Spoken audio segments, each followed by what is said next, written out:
I've mentioned it before, and even Cadence Hira's video about time signatures, she mentioned about how poor the concept is about simple and compound time. There's a lot of rules for the nomenclature of time signatures, but I think those rules are not very intuitive, outdated, and a tad gatekeepy. So what do these terms mean, and why do we think that they're outdated and make no sense? Well, let's dive in.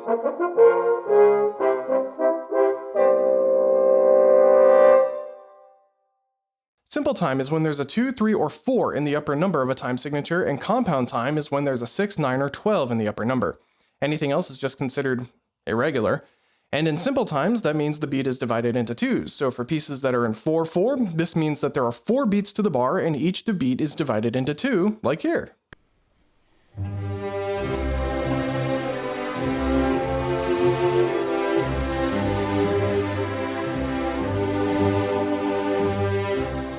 And for compound time, you need to divide the upper number by 3, and that's the number of beats in the bar.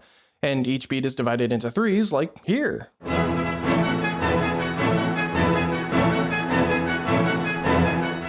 The number of beats found is also worded, so 3/4 would be simple triple time, and 12/8 would be compound quadruple time. So that's straightforward, with compound being a little weird, so what's the issue? The issue is that these terms are now bound to the time signature. And if you're unfamiliar with my channel, I've talked about the problem with time signatures a lot, and 2/4 is not necessarily simple duple time. The second movement to Mendelssohn's Third Symphony is in 2/4 and indeed is simple duple.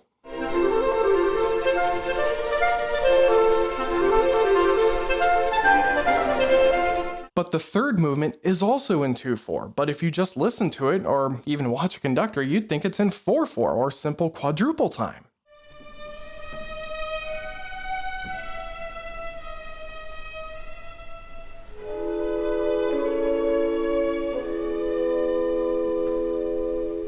Some sources teach simple and compound by metric feel instead of time signature. Here's an example of a piece of music in simple time.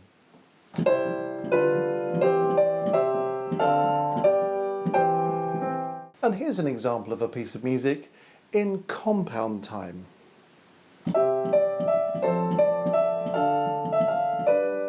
But eventually they will lead you back to what time signature applies to that metric feel.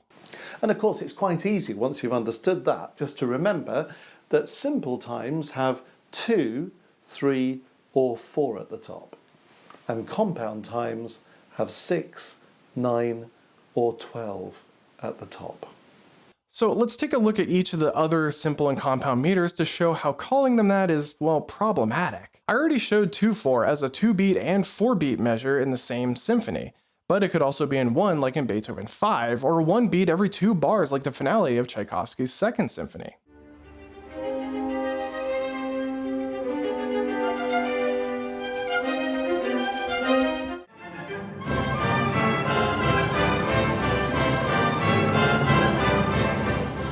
Three, 2, 3, 4, and 3, 8 are supposed to be simple triple, meaning that there are 3 beats to the bar, but that's not always the case in many examples. Like Beethoven 9's second movement is in 1.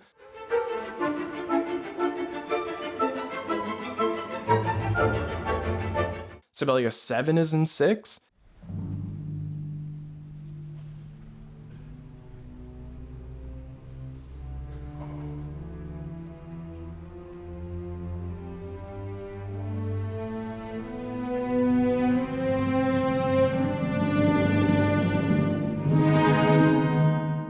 And the entr'acte before Act 4 of Carmen is in 3/8 and in 3, but the quarter note gets the beat in the melody, not the 8th note. The conductor will beat every dotted quarter, but the meter tells a different story with the melody.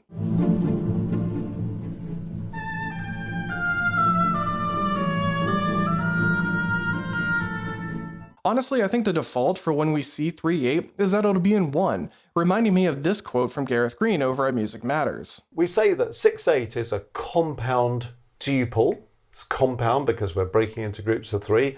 Is duple because there are 2 beats. 9/8 is compound triple. 12/8 is compound quadruple.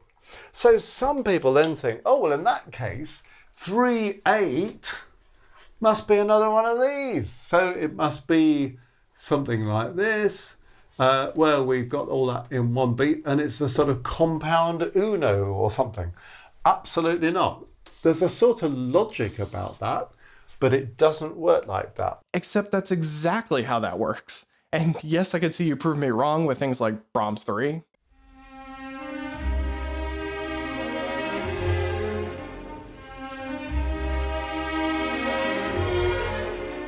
Or Schumann 1.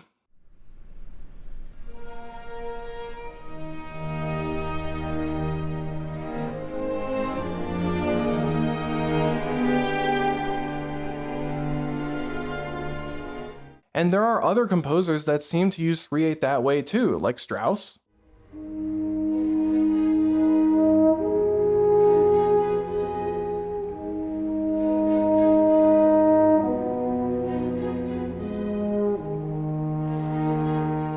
And some film composers like John Powell.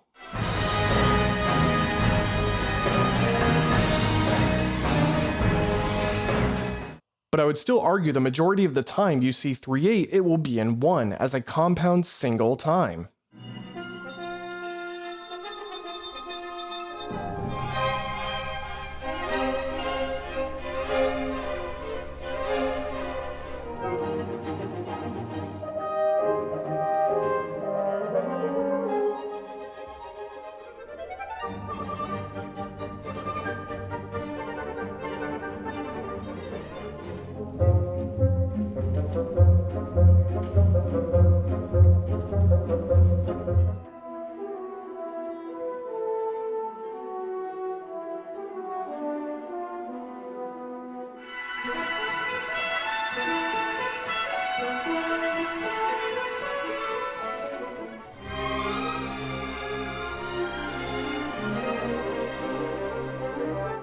Four or common time should be easy as the standard simple quadruple time, but it could be in 2 despite quotes like this. I've also sometimes heard people play pieces of music in 4/4 where they've been a bit agitated or gone so fast that it's actually fallen into 2/2 instead of 4/4. So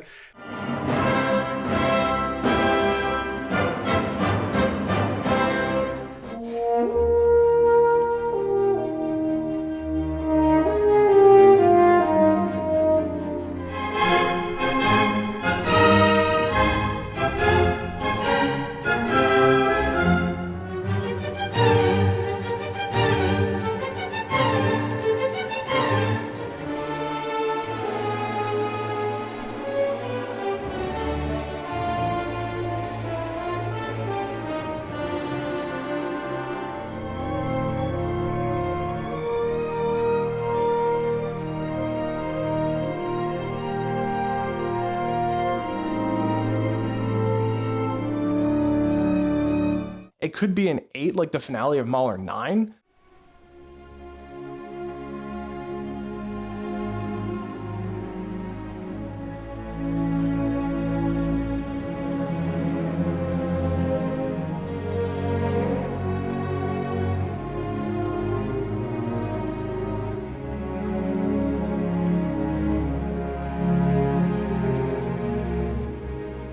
Six-4 and 6/8 should be compound duple, meaning 2 beats to the bar subdivided into 3s, but Brahms symphonies use 6/8 and 6.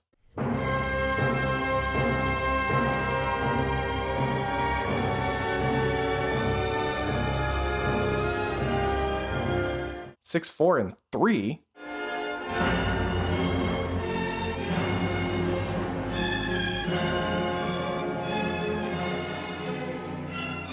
Some performances of the planets have 6/8 Mercury movement in 1.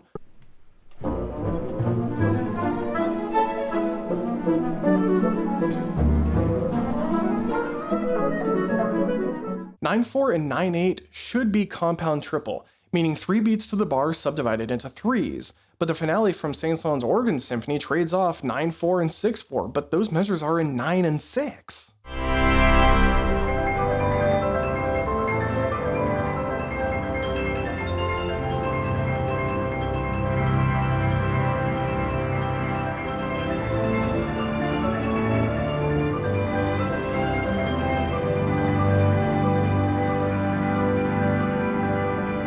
12/8 is compound quadruple. And yes, I actually know of an example that's in 12.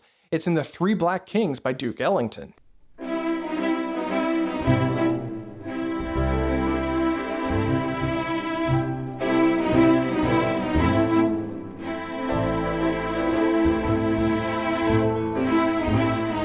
So it really doesn't matter which number we pick. The simple, compound, duple, triple, and quadruple do not work when trying to tie it to a time signature as we are taught in school. I'm not the only one who isn't a fan of these terms. I referenced Cadence Hira at the beginning, someone who covers similar topics that I do, and even goes really deep into research sometimes, like figuring out the time signature of Strong 1 and Mother 3. So I highly recommend the channel.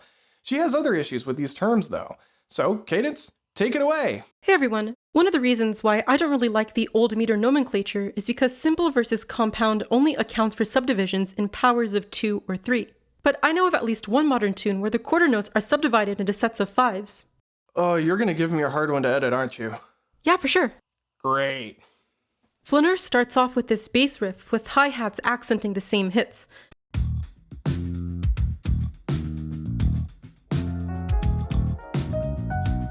Despite being in 4/4, this tune divides each quarter note into quintuplets.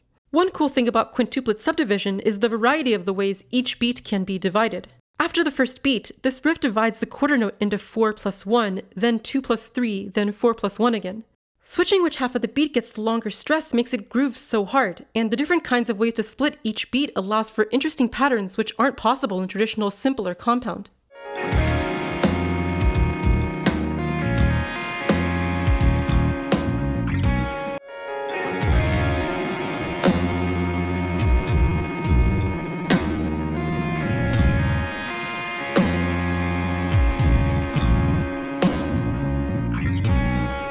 I think it would also be disingenuous to say the tune is in 2016. Similar to how even if a song has swing eighths and a perfect 2-to-1 ratio, it wouldn't feel right to call it 12/8. This is kind of just 4/4 with an asymmetrical subdivision.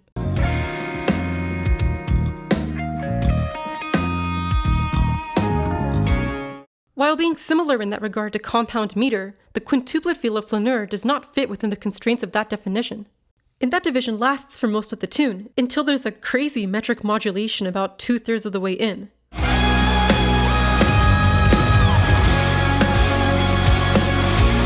Each quarter note before the metric modulation is made of 5 16th note quintuplets. But the new quarter note after this metric modulation is equivalent to 4 of those quintuplets, which are now just 16th notes. This is kind of another thing in the same tune where the understanding is facilitated by thinking in terms of numbered subdivisions versus the obfuscatory nature of the old meter language.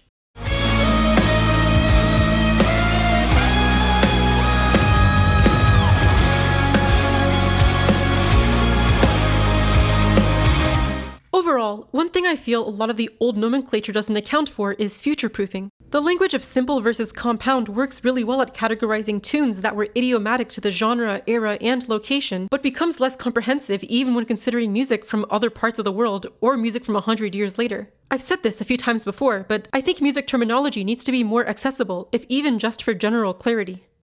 This is just another example of one of the handful of topics we teach in school that don't work that way when applied to the real world. It would be fantastic if we could update everything and teach music the way that it actually works. But until then, I'll be here doing what I can to show the truth. And thanks again to Cadence Hira for joining in. Thanks for having me.